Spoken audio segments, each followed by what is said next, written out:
Today I am going to talk about the basic but forgotten critical care nursing. May I request others to please mute yourself? Sundravali, please mute yourself.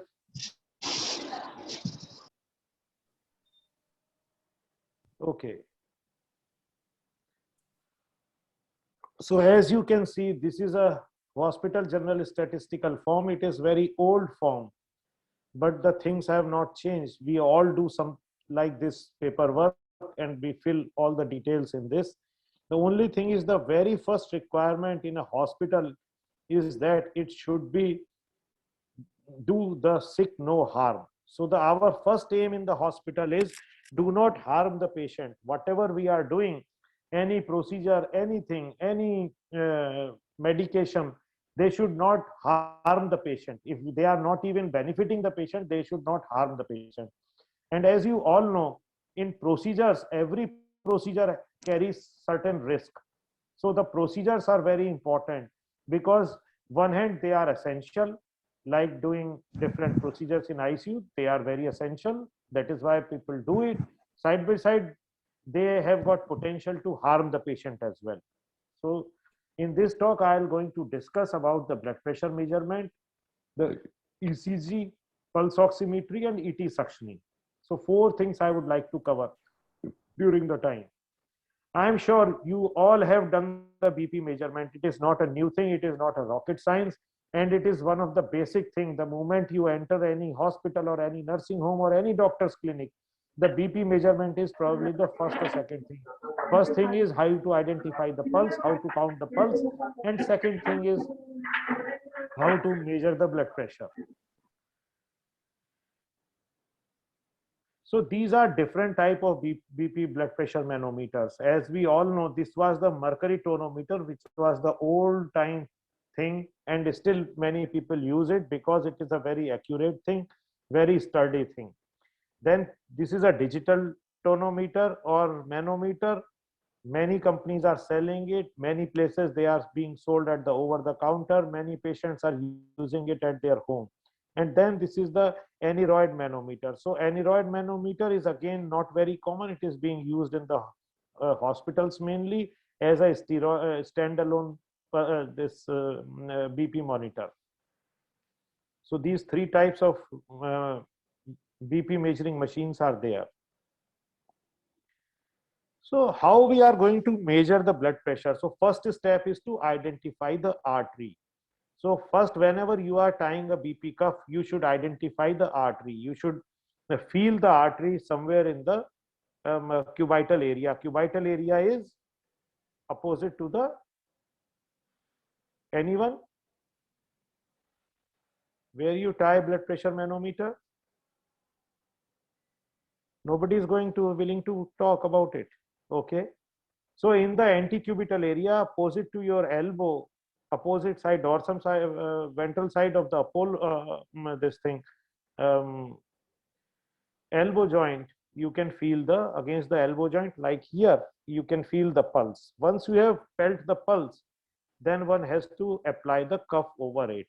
And in good majority of the cuffs, there is a point which is indicating that that point should cover the artery. And then you tie it and then you inflate the cuff. And the aim is to occlude the artery. So you inflate the cuff till the artery is occluded, till there is no pulses. And then you start releasing the cuff. And then you put your stethoscope and start listening the sound. So when the narrowing, you can see the narrowing of the artery is there. At this time, you will start sounding dub, dub, dub, dub. So that becomes the systolic pressure. And after a certain time, because when the artery is opened up totally, flow becomes normal, then there will be no sound. So this dub, dub, dub sound will gradually fade away. It will come dub, and then fade away. The moment this sound fade away, that becomes the diastolic pressure. So blood pressure is dependent on many things. First thing is volume of blood in the bloodstream. If there is no blood in the bloodstream, we cannot measure the blood pressure. Top of that, person should be alive. If heart is not beating, you cannot measure the blood pressure. So first thing is patient should be alive, the heart beating should be there. Then second thing is volume of blood in the bloodstream. If there is no blood or very less blood, the BP will be low. Then comes the elasticity and malleability of the vessel wall. So the more elastic and malleable vessel wall, the blood pressure is measured as okay. If the vessels are too hard, the blood pressure will be on the higher side. Compliance of the capillaries. So when artery ends, the capillaries starts, capillary, and then all these capillaries join to make the veins. So if the capillaries are too compliant, again the diastolic pressure might be low. Then comes the blood viscosity. So these four things are depending, they are changing the blood pressure. This is the WHO interpretation of the blood pressure values. Normotensive systolic is 120 to 129. Diastolic is 80 to 84. Higher than normal, 130 to 139 systolic, and diastolic is 185 to 89. Mild hypertension starts from the 140, above 140 of the systolic up to 159. So just short of the 160. Diastolic BP, the mild hypertension starts from 90 to 99 millimeter of mercury.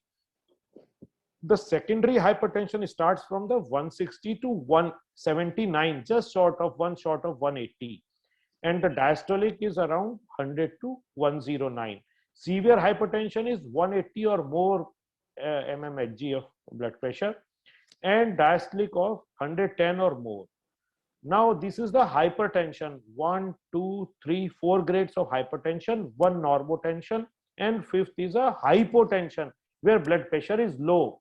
So hypotension is when the systolic blood pressure is less than 100 or diastolic pressure is less than 60 millimeter of mercury.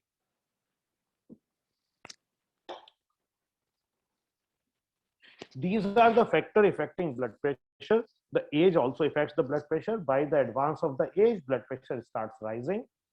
Emotions, if a person is having anxiety, person is having pain, agitated, fear. White coat syndrome. What is white coat syndrome? That patient is lying stable in his bed. The moment doctor enters, his blood pressure starts rising. That is one type of white coat syndrome. Another white coat syndrome is when students are there in the medical college, when they start coming to the third year and they go to their clinic, it becomes a usual tendency to measure their own blood pressure. And at that time, they become little anxious, and many of them, they find that their blood pressure is high. But that is a false thing. Then with obesity, obesity can change the blood pressure. As I have already discussed, what happens in the obesity, the elasticity and the tonicity of the blood vessel will change. Somebody is making noise. Can you please shut down your speaker? Yeah, good. Thank you. Then time of the day. Early morning blood pressure is good. At the evening, sometime it rises. Then the arm position. If the arm is position is changed, then blood pressure can change. Rest period, if a person has taken good rest, the blood pressure is okay. If person is coming from some exercise or restless or not having adequate rest, the blood pressure may go up. Posture can also modify the blood pressure. In standing, there could be little fall in the blood pressure many times. Muscle tension, again, just imagine you are tying blood pressure cuff here and you are inflating it, and at that point of time, if I start stiffening my muscle, what will happen? The blood vessel will distend, and it will cause the fallacy in the blood pressure measurement. Again, in the talking, what will happen? Once person is talking, what happens? The intrathoracic pressure, or in shouting, the intrathoracic pressure rises, and that time blood pressure may also change. In a patient who is having full bladder, person who has just done the smoking, they all causes the sympathetic overactivity and blood pressure can rise. Environment, extreme of the cold, extreme of the hot, again can change the blood pressure. So what are the sources of error? Why we are having error in nursing practice? You should know what could be the possible cause of the error, because doctor is dependent on your reading. No doctor is taking the reading himself or herself. They come, in the morning ask you, sister, what is the blood pressure of your patient? So if you are saying wrong thing, or if you are saying below normal or above normal, everybody will like their antenna will be raised. Or you measure the blood pressure, it is different, then you will call the doctor that, sir, my patient is having hypotension or hypertension. But there could be some error also. So the most common error is the wrong cuff size. If you have selected a rough cuff size which is not appropriate, then BP measurements will be wrong.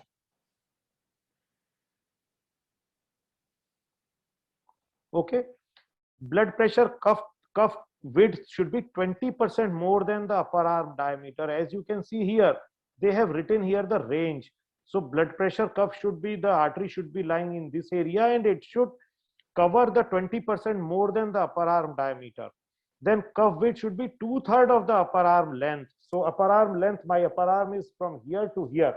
It should be 2/3 of the upper arm length. If the cuff size is smaller, then blood pressure will be wrong. If it is bigger, then the blood pressure will be wrong.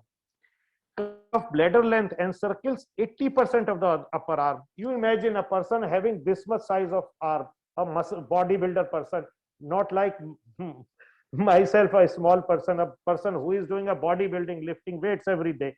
His cuff arm is like this, biceps are big enough. And then you put a normal cuff.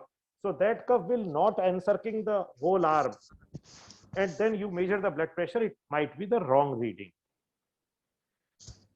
Okay, so when the cuff size is too small, blood pressure will be artificially high. Got it? Can deviate such as 50 millimeter of mercury. Just imagine, you can make a hypotensive patient a normotensive and a normotensive patient a hypertensive patient, because the deviation could be as much as 50 millimeter of mercury. When the cuff size is too big, this was with the small, so small cuff size, high blood pressure artificially. Big cuff size, large cuff, the blood pressure will be low. So if a person like me, my arms are small, you have applied a larger cuff which is covering whole of my this arm, what will happen? It is too big, the blood pressure will be low.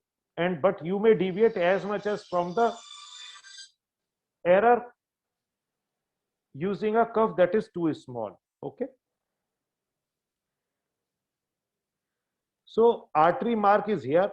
As you can see here, we should apply exactly over the artery. If it is not applied at the artery, again there will be fallacy. The cuff applied directly over the skin, not through the clothes. So many times in a colder time, person is wearing a full sleeve shirt, top of that he is wearing a sweater, and you find sometimes very difficult to ask him to take out the sweater and shirt or remove it. So then you apply the cuff over the shirt and sweater, and that time the cuff, this clothes artificially raises the blood pressure.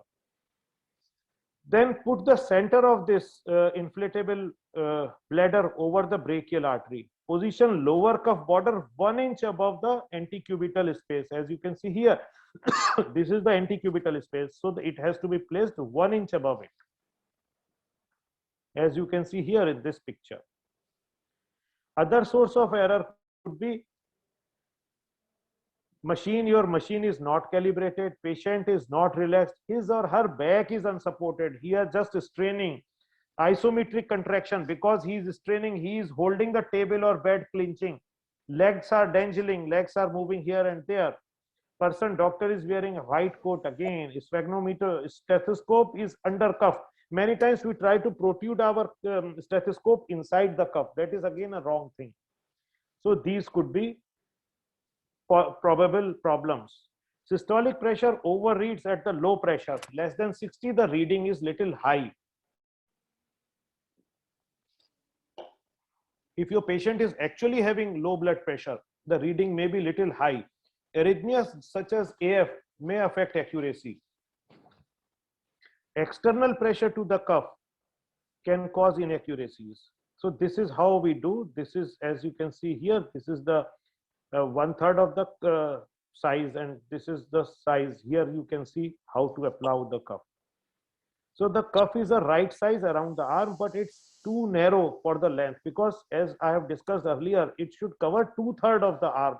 So it should cover right up to here, but this cuff width is less for this. Okay, look at here. The person has applied BP cuff over the jacket only, and top of that, this lady is not comfortable. Her back is not resting. She is talking on the phone. So all these things can give rise to the error in the blood pressure. What error? Her blood pressure the machine may read high blood pressure than the actual. So reading may be wrongly high. As you can see, back is not supported, arm is not supported near the heart level, cuff is over sweatshirts, legs are crossed, legs are not both flat and stool, talking, listening. These all things can increase the blood pressure.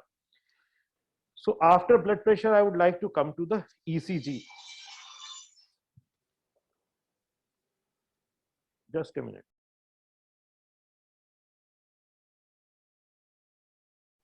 Sorry.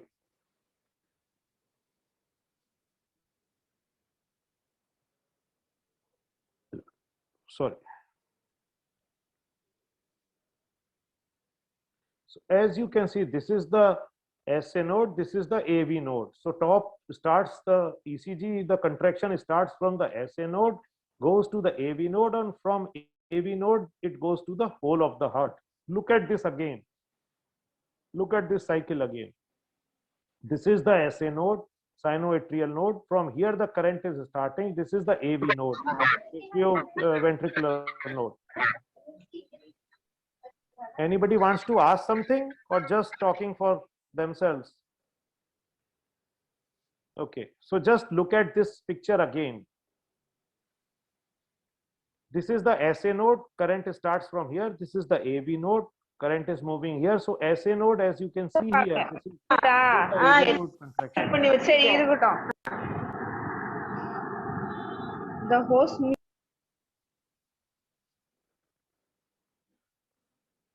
So these are the lead placement. If you can see here, the limb lead must be placed on the limbs under both positive and negative use both positive and negative electrodes. Current moves towards positive, view from negative. As you can see, this is the lead 1. So this is the positive, current is moving from positive to negative. Lead 2, again current is moving positive to negative. Lead 3, again positive to negative. Okay, so this is the traditional placement of the leads: right arm, right leg, left leg. But in some cases, you can change it. This is also acceptable, that from the left leg, you put the electrode on the thigh, right leg, again thigh, right arm at the shoulder, right arm, left arm at the shoulder. So right arm, on the right arm, avoid thick muscles. Left arm on the same location where right arm is placed, but on the left arm. Left leg on the right leg, lateral calf muscle, and in the same location where right leg is placed, but on the left leg. Okay, these are the chest lead placements. As you can see here, these are all the chest lead placements. As you can see here, the limb leads are on the shoulder, near shoulder. These are the precordial leads, like V1. V1 is on the which side? Right side of the midline sternum. V2, V3, V4, V5, V6. So as you can see, V1 is fourth intercostal space to the right of the sternum. V2 is the fourth intercostal space just opposite to the V1 in the left sternum. V3 halfway between V2 and V4. V4 is left mid clavicular line, like this is the clavicle. So look at this mid clavicular line. In patient, you will not find any line here, but you have to imagine the mid clavicular line, that this line is bisecting the clavicle. Okay, in the fifth intercostal space. V5 is the left anterior axillary line. So left anterior axillary line is this, axilla is this, so this is anterior axillary line at the level of the same level of the V5. V6 is left mid axillary line. Mid axillary is just behind the axilla. Mid axillary line at the same horizontal level, V4, 5, 6. So 4, 5, 6 are in the same plane but at different lines, as you can see here also. Now how to get a good ECG? We have to do a skin preparation to obtain a strong signal. So if there are too much hairs, the electrode will not come into the contact with the skin. So your reading will not be a good. It will be a noisy, or lot of disturbance will come. So one has to do a clipping of the hairs, and then rubbing the skin with gauze paste can reduce skin oil and remove some of the dead skin cells, so that connection is good. Because skin oil reduces the adhesion of electrode and hinder the penetration of electrode gel. And if electrode gel is not coming into the contact with the skin, the reading will not be good. There will be lot many disturbances. Other causes of artifact could be patient is moving, cable movement, vehicle movement in the near vicinity, and electromagnetic interference. Electromagnetic interference could be in the form of somebody is using cautery in the vicinity or nearby if machines are not very good, and even sometimes mobile usage can cause the interference here. So make patient comfortable as possible. Supine is preferred. Look for stable movement. Patient should not do a toe tapping, like many times patient on the foot, they start toe tapping, shivering. Look for muscle tension, hand grasping rail or head raised to watch. Many times patient is lying, he just lifting his head just to see what is going on. And because of this, his abdominal, chest wall, all the muscles are taut. And then the movement, this electrical current movement will not be good. So just look, what are the things to look for? Little or no artifact. Look at here. Is it acceptable? No, it has got lot of artifact and drift from the baseline. It is wavy. Look at this. Here it seems to be having very little artifact, but still here you look at this wavy thing. It could be very well mimicked with a AF or any other thing. So these are not acceptable. Here the baseline is steady, but look at here. Artifacts are too much here. Here artifacts are not good, not there, but the baseline is very wavy. 12 lead validation. Lead 1 is global negativity. PQRS and T wave inverted. You have to look whether they are there or not. R wave progression. How the R wave is increasing in the size in the V leads. Then we have to look at the transition zone. R wave should be predominantly positive in V3 and V4. Let's see how it happens. So look at here. This is the lead 1. Two examples of the lead 1. Tell me which one is correct, above or lower? We have got so many people, but Above. nobody is talking here right now. Above. Above is correct or lower is correct? Above is correct. Very good, Sachin. How you can say that above is correct? Because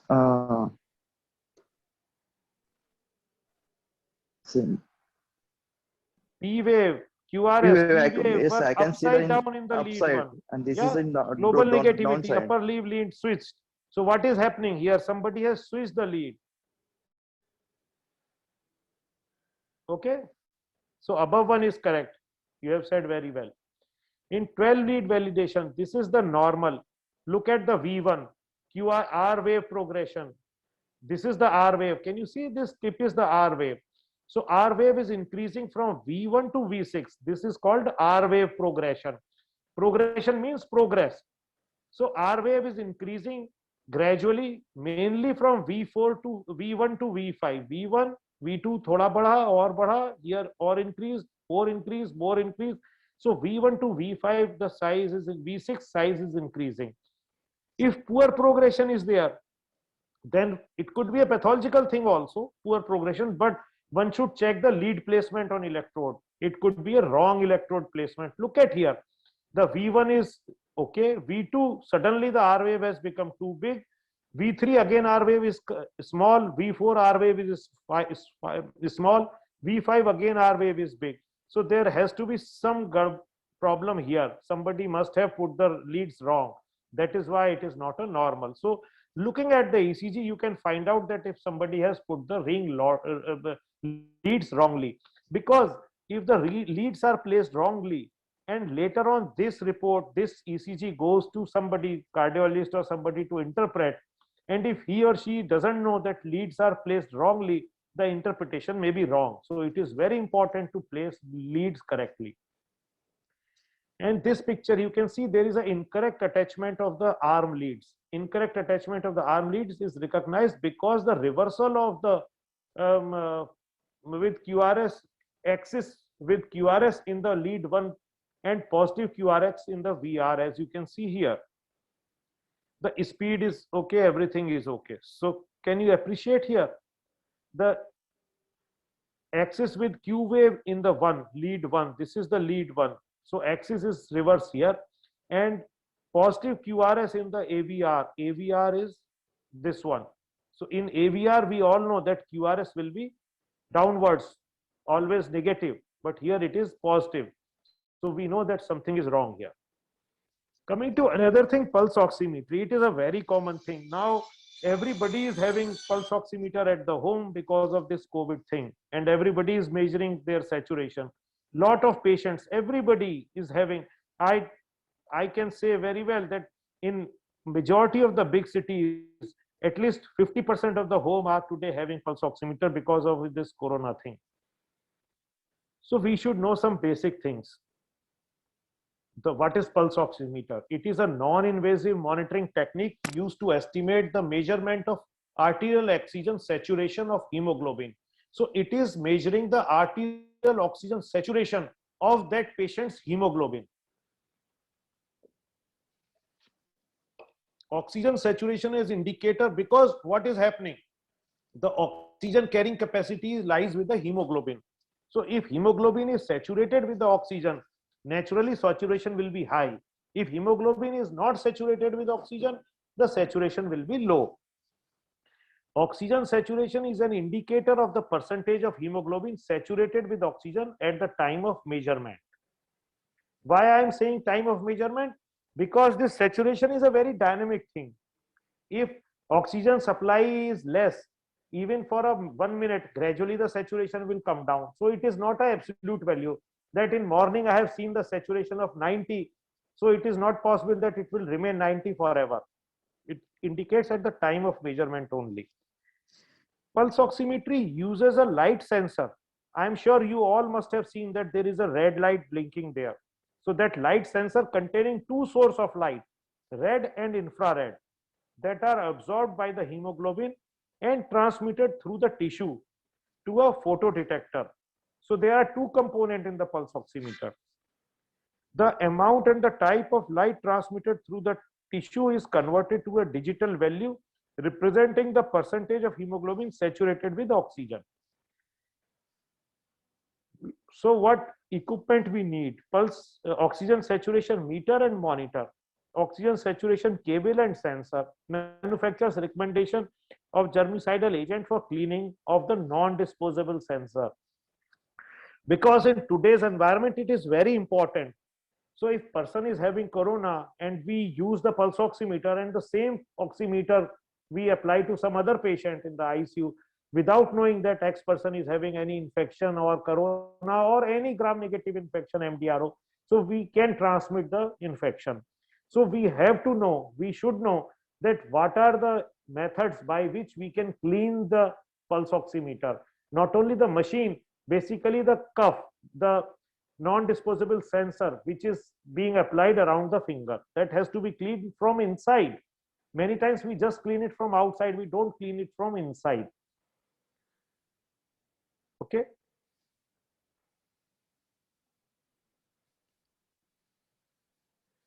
So how we should position the probe? The probe is well positioned in the finger. The finger fits well, and the probe is not too tight. Or too loose. If it is too loose, it may fall down. If it is too tight, it will constrict the circulation and the saturation will be erroneously low. As you can see here, this pulse oximeter is the sensor is too small for this finger, and this is pressing the finger. So the blood circulation will hamper here and it will measure wrongly low saturation.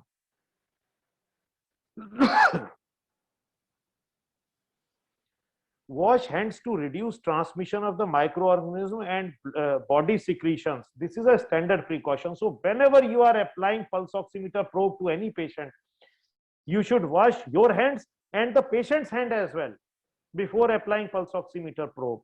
It is very important to clean the patient's hand. If it is carrying some germ or some infection, it will transmit from patient's finger to the pulse oximeter probe as well.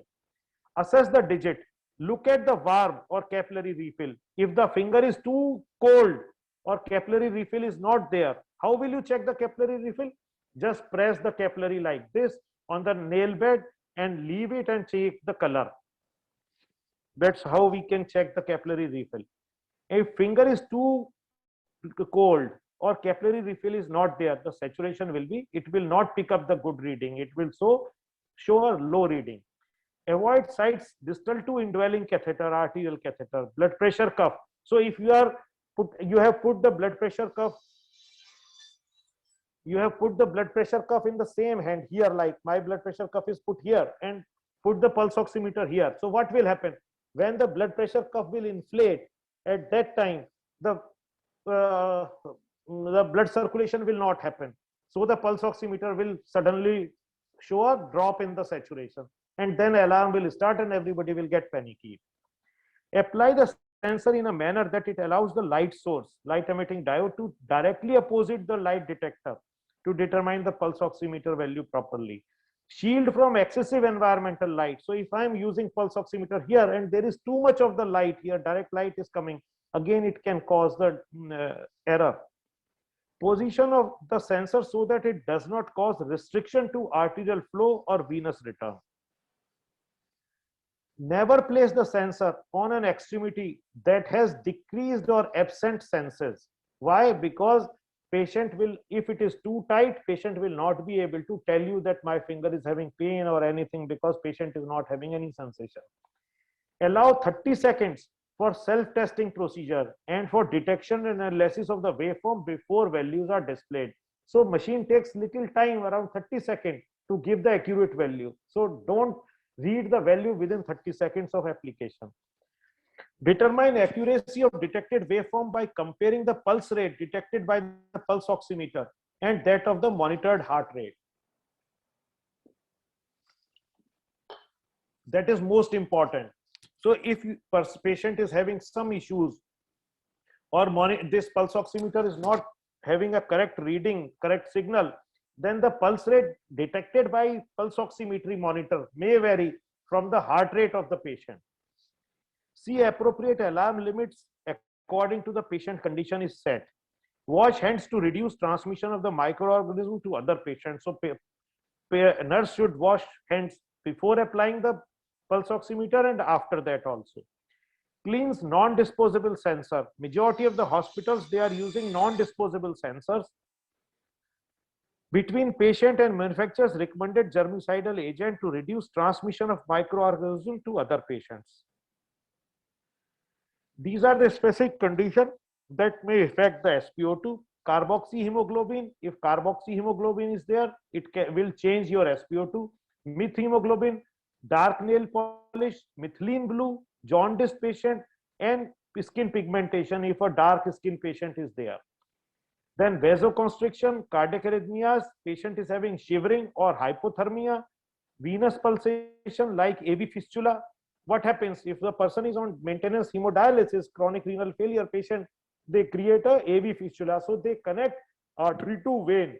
And what will happen? Because of this artery to vein fistula, veins also become pulsating like arteries. So that will cause a wrong reading. Intense bright light. So try to remember this thing. If your patient is of chronic renal failure and patient is having AV fistula for dialysis, please do not put pulse oximeter or even BP cuff in that arm. Big no. Intense bright light and in a cardiac arrest. In the cardiac arrest situation, of course, pulse oximeter will not do anything. So in carboxyhemoglobin, falsely higher reading. Methemoglobin, falsely high reading. Dark nail polish, slightly lower reading than the true reading. Methylene blue, much lower than the true reading.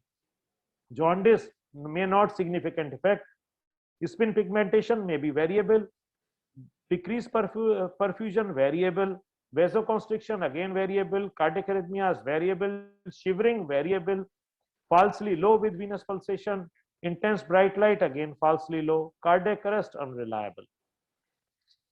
So when to report, when to tell doctor, when to raise alarm, inability to maintain oxygen saturation levels as desired, change in color, skin color, when you feel that patient is having cyanosis, the color has become dusky and dark, loss of warmth of the tissue related to vasoconstriction, loss of blood flow to the digit, evidence of skin breakdown due to sensor, change in color of the nail bed indicating compromised circulation at the nail, inability to correlate actual heart rate and the pulse oximeter rate. Coming to the last point is the suctioning. So what is suctioning? Patient with an artificial airway is not capable of effectively coughing. Mobilizing these secretions from the trachea must be facilitated by aspiration. This process is called suctioning. What happens? You and me, whenever there is a small secretion in the throat, we just cough out and go to some sink and throw out the sputum. But a patient who is having intubation in the tube, in the trachea or tracheostomy cannot do like this. So for that, we have to do a aspiration, and that is called suctioning. It could be a diagnostic suctioning when we want to take the sample for microbiological or cytological examination, like we send it for culture sensitivity, gram staining, etc. It could be therapeutic, where the sounds, chest sounds are noisy. We know that some secretions are there. We have to clear that secretion. Sometimes you have seen that the secretions are coming right up to the endotracheal tube. It is filled with the dirty secretions. So we have to do. When patients SpO2 is decreasing, deterioration in ABG, clinically increased work of breathing, like this type of breathing, suspected aspiration of gastric or upper airway secretions, patient's inability to generate an effective spontaneous cough, changes in monitored flow or pressure graphics on ventilator, increased peak inspiratory pressure, decreased tidal volume during ventilation, and X-rays consistent of retained secretions. What are the risk and complication of doing aspiration? Mainly, you have to disconnect or you have to do suctioning, then patient can have hypoxia or hypoxemia. If you are doing too vigorous suction and inserting suction catheter too inside, then tracheal or bronchial mucosa trauma can happen. Sometimes cardiac or respiratory arrest even can happen. Pulmonary hemorrhage or bleeding from trachea can happen. Many times cardiac arrhythmias, mainly the ventricular ectopics or bradycardia can happen. Pulmonary atelectasis can happen. Bronchoconstriction and bronchospasm can happen. Just imagine when we are eating and drinking, if a small particle goes inside, how vigorous cough is there. But in the patient, you are inserting a big tube to suction. So it can cause, in a hyperreactive airway, it can cause bronchospasm. Patient can cause hypotension, go into hypotension and hypertension. Because of the suctioning and coughing, his intracranial pressure can go high, and it can cause interpretation in mechanical ventilation. So when to do suctioning? One has to assess the need for suctioning. Qualified personnel should assess the need for tracheal suctioning as a routine part of the patient ventilator system check. Suctioning is potential and harmful procedure if carried out improperly. Suctioning should be done when clinically necessary. It should not be done routinely. That many times people write on the chart that suctioning 4 hourly, 6 hourly. It is not recommended. It should be done when clinically necessary. The need for suctioning should be assessed at least every 2 hourly or more frequently as need arises. So type of suctioning, there could be one open suctioning. In open suctioning, regularly used system in intubated tube. Closed suction, this is used to facilitate continuous mechanical ventilation and oxygenation during suctioning. Closed suctioning is also indicated when PEEP level is high and when the patient is having MDR pathogen. As you can see here, in open suction, you have to disconnect the ventilator and put the suction tube inside. In the closed suction, a suction tube is there covered with a polythene. You have to just roll inside the suction catheter and this endotracheal tube and then take it out. while it is inside this wrapper, so it is not being contaminated outside. Necessary equipment are vacuum source. We need a vacuum machine and regulator, adjustable regulator, stethoscope to listen the lungs, sterile gloves for open suction method, clean gloves for a closed suction method, sterile catheter for open suction, clean protective goggles, apron, mask, sterile normal saline, Bain circuit or Ambu bag for pre-oxygenate if patient is hypoxic, and suction tray with water for flushing. This table indicates that what should be the suction catheter size and the suction pressure. The suction catheter size is depicted in the external diameter. ED of the suction catheter should not be more than half of the internal diameter of the artificial airway. Formulas to estimate proper catheter size is internal diameter into 2/3 more than next F size.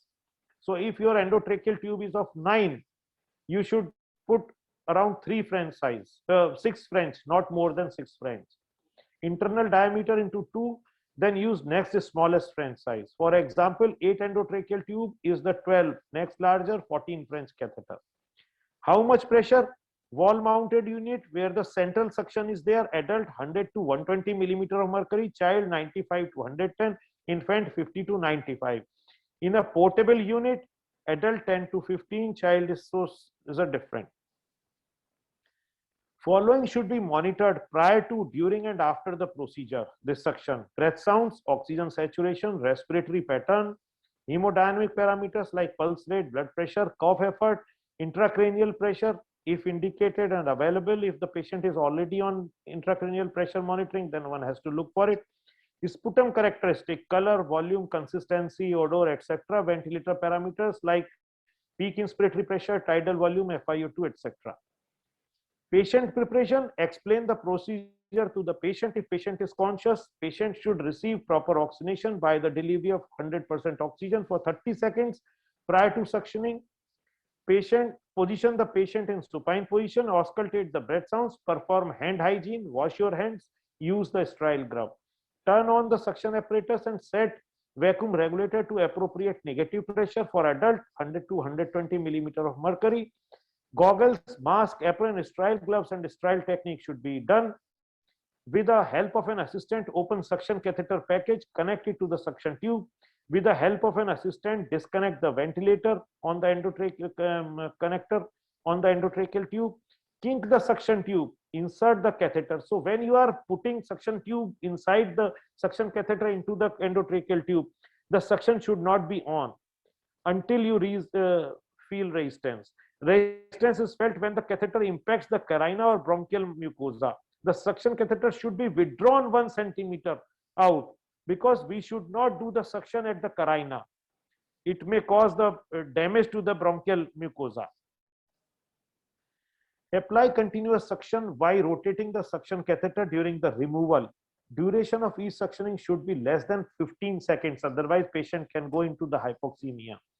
Assistant removes resumes the ventilator and give 4 to 5 manual breaths with bag or ventilator. Continuous making suction passes, bagging patient between passes until clear of the secretions, but no more than 4 passes. So one should not repeat same procedure more than 4 times in a single go. Return patient to the ventilator, flush the catheter with saline and the suction tray. Suction nares, oropharynx, suction nares and oropharynx above the artificial airway. Flush the suction tube with hot water and discard used equipment. Auscultate chest, wash hands and document indication for suctioning, any change in the vitals and patient tolerance. Coming to the closed suctioning procedure, as you can see, this is a closed suction unit which is being connected to the endotracheal tube. This is the ventilator tubing. Pre-oxygenate patient, like previously, 100% oxygen. Gently insert catheter tip into the artificial airway without applying suction. Stop if you meet resistance, same way like we do in the last thing. Place the dominant thumb over the control of the ventilator, as you can see here. No more 10 seconds, and withdraw the catheter into the sterile sleeve closed suction device. Repeat step, clean suction catheter, sterile. As you can see here, this is the suction. Now the suction is on with this. Suction oropharynx above the airway, wash your hands. So what you have to look for, there should be improvement in the breath sounds after suctioning, decreased peak inspiratory pressure, increased tidal volume delivery during ventilation, improvement in arterial blood gas values or saturation as reflected by the pulse oximeter, and removal of pulmonary secretions. Thank you very much, and I hope you have enjoyed this talk. Dr. Deepak, thank you very much, for your very lucid explanation for all the 4 procedures for the nurses. Dr. Deepak, I got a quick question. Yes, please. This is regarding the ET suctioning. There are still some centers where they use the catheter and keep a saline bottle on the bedside, and they make a hole and insert this catheter there, one for the throat and one for the tracheostomy or the nasal secretions, and they reuse it. Do you think it is a wise practice to do, sir? No, sir, it should not be reused. This practice should not be done. The suction catheter after each user should be thrown. It should be If we thrown. use the same catheter again, we are inviting trouble. We are inviting the infection to the patient. Sir, second question, if the secretions are very thick and there are some truss, so there are still some people, they practice of putting either normal saline. Still there are people who introduce little soda bicarb or some antibiotic solution. Do you suggest No, sir, I do not suggest. If the secretions are too thick, it will be better to do a nebulization rather than using the saline or soda bicarb. So the best technique is to use a nebulizer. One can nebulize the patient with the sterile saline or any mucolytic agent before doing suction. So one can apply the nebulizer, and after 10-15 minutes, one can do the suction rather than installing the saline or soda bicarb. That is not a good practice. I don't want to go into this detail whether it's a wrong thing or not, but I would say that it is not a good practice. Can we introduce Mucomix solution, sir? Yes, we can do a Mucomix nebulization with Mucomix prior to the suctioning, 15 minutes to 20 minutes prior to the suction. And do the ambu bag and then do. Yeah. Sir, one more, the last question, sir. Yes, sir. Sir, can you just tell us about how to take a culture out of this suction? Once we do it suction, there are some pulmonologists that suggest that you take a culture out of that suction. So what we do, once we inserted the tube inside, then you can connect the other end with the mucus extractor jar and do the suctioning and take the secretions. And you can send those secretions for gram staining and culture sensitivity. Thank you, sir. This is what routinely, the nurses ask the question regarding suctioning. To the audience, any questions?